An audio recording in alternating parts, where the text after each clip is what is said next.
পৃথিবীর দক্ষিণ মেরু অঞ্চলে অবস্থিত এক বিস্ময়কর ও রহস্যে ঘেরা মহাদেশ অ্যান্টার্কটিকা। বিশাল বরফে ঢাকা এই মহাদেশটি পৃথিবীর শীতলতম, শুষ্কতম ও সবচেয়ে বায়ুশূন্য অঞ্চল হিসাবে পরিচিত।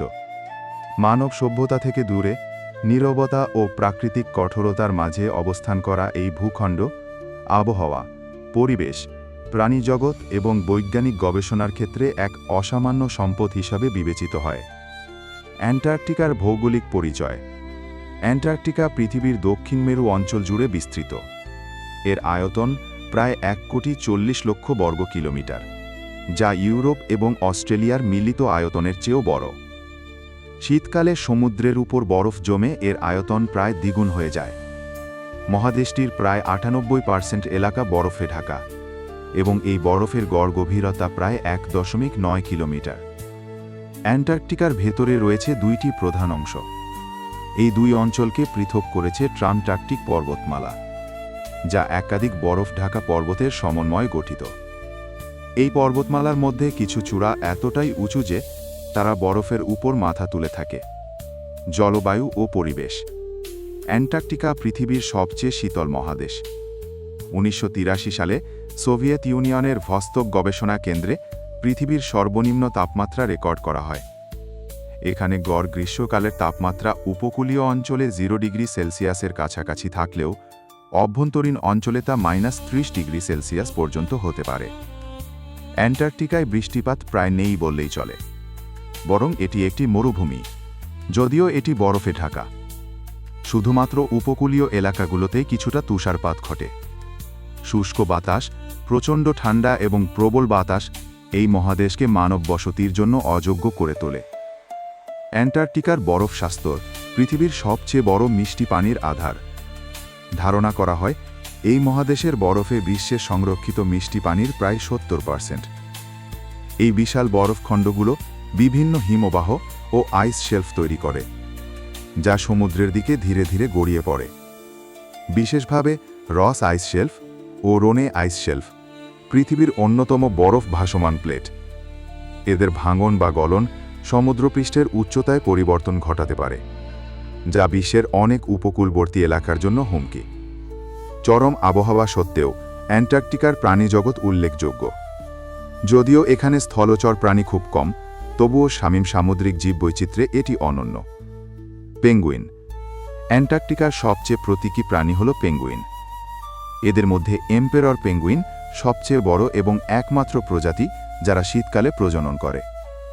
এছাড়া অ্যাডেলি, চিনস্ট্র্যাপ প্রজাতির পেঙ্গুইনও এখানে দেখা যায়।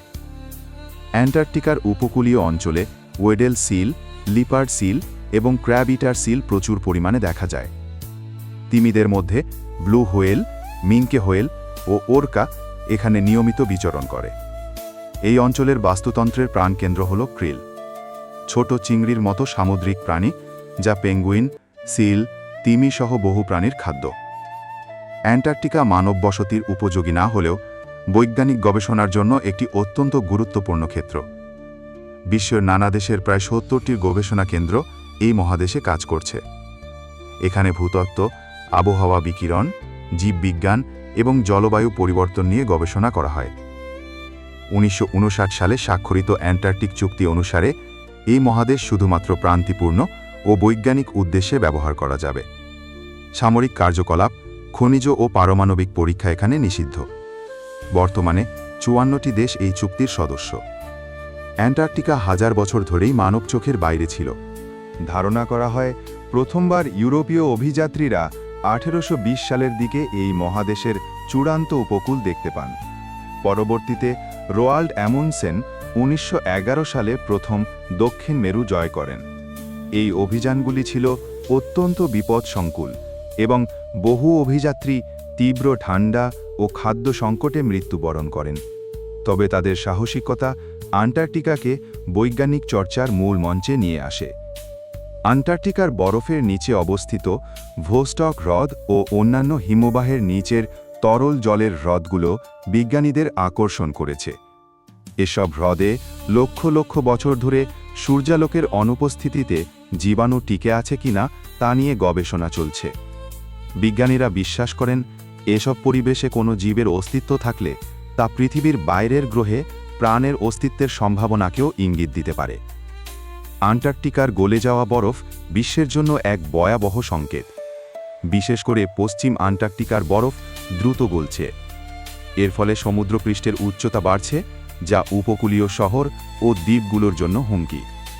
বিজ্ঞানীরা সতর্ক করেছেন, যদি বৈশ্বিক তাপমাত্রা বাড়তে থাকে তাহলে শতাব্দীর শেষ নাগাদ সমুদ্রপৃষ্ঠ কয়েক মিটার বেড়ে যেতে পারে, যা বাংলাদেশের মতো নিম্নাঞ্চলীয় দেশের জন্য মারাত্মক বিপর্যয় ডেকে আনতে পারে। পর্যটন ও পরিবেশগত চ্যালেঞ্জ। আন্টার্কটিকা বর্তমানে পর্যটকদের আকর্ষণের কেন্দ্রবিন্দুতে পরিণত হয়েছে। প্রতি বছর প্রায় 50,000 পর্যটক বরফের মহাদেশ ঘুরতে যান, মূলত ক্রুজ জাহাজে করে। তবে এই পর্যটনের সঙ্গে পরিবেশগত ঝুঁকিও বাড়ছে। অনেক ক্ষেত্রে জাহাজ থেকে জ্বালানি নিঃসরণ, বর্জ্য এবং জীবাণুর অনুপ্রবেশ এই সংবেদনশীল বাস্তুতন্ত্রের জন্য হুমকি হয়ে দাঁড়াচ্ছে। আন্টার্কটিকা আজ শুধুমাত্র বরফে ঢাকা এক শীতল মহাদেশ নয়, বরং জলবায়ু পরিবর্তন ও বৈজ্ঞানিক অনুসন্ধানের এক জীবন্ত ল্যাবরেটরি। আগামী শতাব্দীতে এই মহাদেশ নিয়ে মানুষের আগ্রহ আরও বাড়বে। তবে সেই আগ্রহ যেন পরিবেশ সুরক্ষা নিশ্চিত করেই পরিচালিত হয়, সেই প্রত্যাশায় পরিবর্তিকা হতে পারে। আন্টার্কটিকা এক রহস্যময় ও মহাজাগতিক সৌন্দর্যের প্রতীক। এটি আমাদের স্মরণ করিয়ে দেয় পৃথিবীর এক প্রান্তে এখনও কত অনাবিষ্কৃত, নির্জন ও বিশুদ্ধ প্রকৃতি রয়ে গেছে। জলবায়ু পরিবর্তনের যুগে এই মহাদেশের গলন শুধুমাত্র পরিবেশগত বিপর্যয় নয়, বরং মানবজাতির অস্তিত্বের উপরও প্রশ্ন তুলতে পারে। তাই আন্টার্কটিকাকে জানতে, বুঝতে এবং রক্ষা করতে আমাদের সচেতনতা ও দায়িত্ববোধ আরও বাড়াতে হবে। আমাদের ভিডিও আপনাদের ভালো লেগে থাকে তাহলে অবশ্যই কমেন্ট করে জানাবেন। এই ধরনের আরও ইনফরমেটিভ ভিডিও পেতে সাবস্ক্রাইব করে পাশে থাকবেন। ধন্যবাদ।